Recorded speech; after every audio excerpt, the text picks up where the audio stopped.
Hey guys, this is Mark. And in this video, I want to look at why some individuals on the autism spectrum feel that they're on the wrong planet.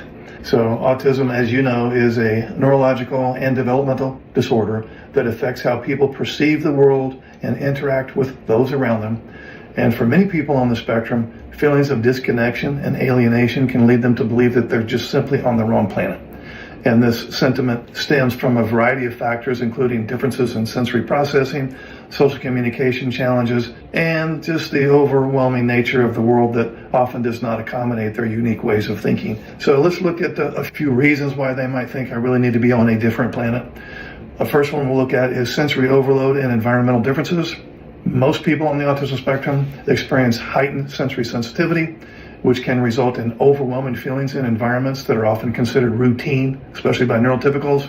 Everyday sights, sounds, and smells that are easily ignored by the neurotypical people can feel intense and jarring for those on the autism spectrum. Now, this sensory overload can create a sense of displacement, making people on the autism spectrum feel as if they don't belong in a world that bombards them with stimuli that they find very distressing. And when they're in this moment of being distressed with sensory bombardment, they can't think straight, they can't really hear what other people are saying, they can't respond appropriately, and so on. And this need for a quieter, more comfortable environment often leads to a sense of isolation, which contributes to the feeling of being from a different planet. Okay, the next one, social communication challenges. Social norms and behaviors are often unspoken rules that neurotypical people navigate without much thought. But for those on the autism spectrum, understanding these cues can be difficult, and it leads to misunderstandings and social mistakes and so on. And this barrier creates feelings of alienation, as many may struggle to form connections with peers, close family members, friends, and so on. The experience of observing social interactions from the sidelines or feeling like an outsider obviously can foster a belief that they don't fit into the social fabric of their surroundings, reinforcing the idea that they inhabit a different world. The next one I want to look at is diverse ways of thinking. People on the autism spectrum often have unique cognitive styles, which can manifest in intense focus of special interest for extended periods of time, and they can have exceptional skills in certain areas. While this diversity can be a strength, and often is, it can also lead to frustration when their way of processing information and emotions differs from everybody else.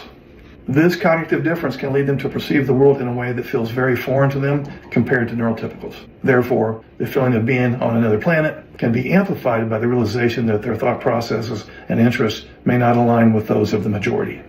Next one, societal expectations and stigmas. Society often emphasizes conformity, doesn't it? And can be unwelcoming to those who don't fit in with the typical molds of behavior. People on the autism spectrum may face social stigma, discrimination, or misunderstanding from the broader community. And this can reinforce feelings of alienation, leading to a belief that they are somehow different or less than others. The pressure to conform to societal expectations can be exhausting, prompting internal reflections that suggest they might belong to a different, more understanding world. And the last one is lack of representation and understanding. In popular culture and media, representation of autistic individuals is often inadequate, reinforcing stereotypes rather than showcasing the diversity within the autism spectrum. This absence can contribute to feelings of isolation, making it difficult for people on the spectrum to see themselves reflected in the world around them. And so when they can't find relatable narratives or relatable role models, it further cements the belief that they're out of place.